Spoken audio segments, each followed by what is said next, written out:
والا مشکلات که خب همه الان امروز ما که اومدیم تک تک این بچه‌ها از ما میپرسن که تیمو تحویل میگیرید. فکر کنم دیگه داره قضیه لوس میشه. چیزی که اتفاقی که افتاده، آدم مالیو که میفروشه دیگه تحویل میده دیگه، این خوب نیستش.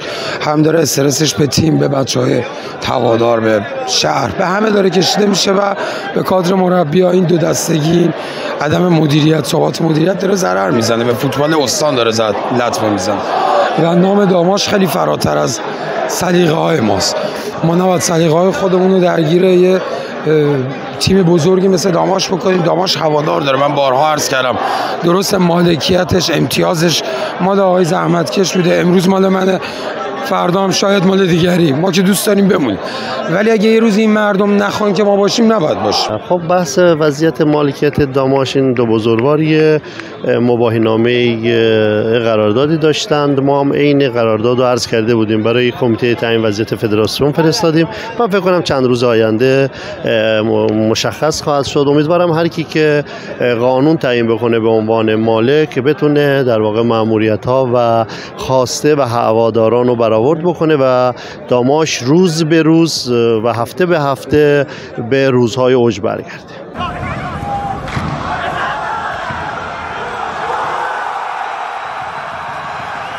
متاسفانه کسی به فکر خیلی عظیم هواداری تیم داماش گیلان نیست، هواداری که در این درگیری بیشتر متضرر شدند.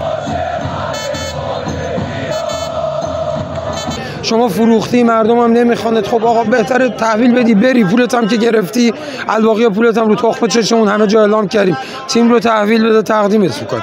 این که ما بخوایم بمونیم زیاده خواهی بکنیم، باجگیری بکنیم، نه در شأن فروشنده است، نه در حوصله مجموعه ماست. مجموعه ما با تمام قدرت وایساده.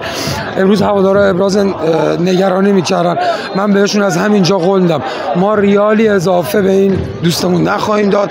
حق حقوق این بچه‌هایی که تو زمین دوان زحمت میکشن، حقوق تماشاچی‌ها و حقوق باشگاه داماش رو ریالی اضافه تر به کسی نخواهند داد. ولی خدا اینا کرده نمیخوام یه قرون از پول ایشون هم تو حساب کتاب ما بمونه، چون میخوایم این تیم برای اون برکت داشته باشه. متاسفانه یه عده برای معروفیت خودشون وارد چرخه فوتبال میشن و علاوه بر اینکه هزینه نمیتونن برای تیم ها انجام بدن، هواداران و مربیان و کادر فنی و بازیکنان همه رو به جون هم میندازن تا خودشون بتونن مدیریت کنن. این تیم الان مدیریت نداره، با یه شخص نمیشه یک تیم رو، یک باشگاه رو اداره کرد.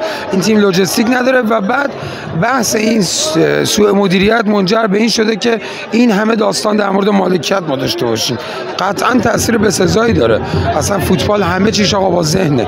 بچه‌ها همه به لحاظ بدنی دیگه آماده، ما نمیتونیم بگیم بعد از 7 هفته آمادگی بدنی نداریم یا هماهنگی نداریم.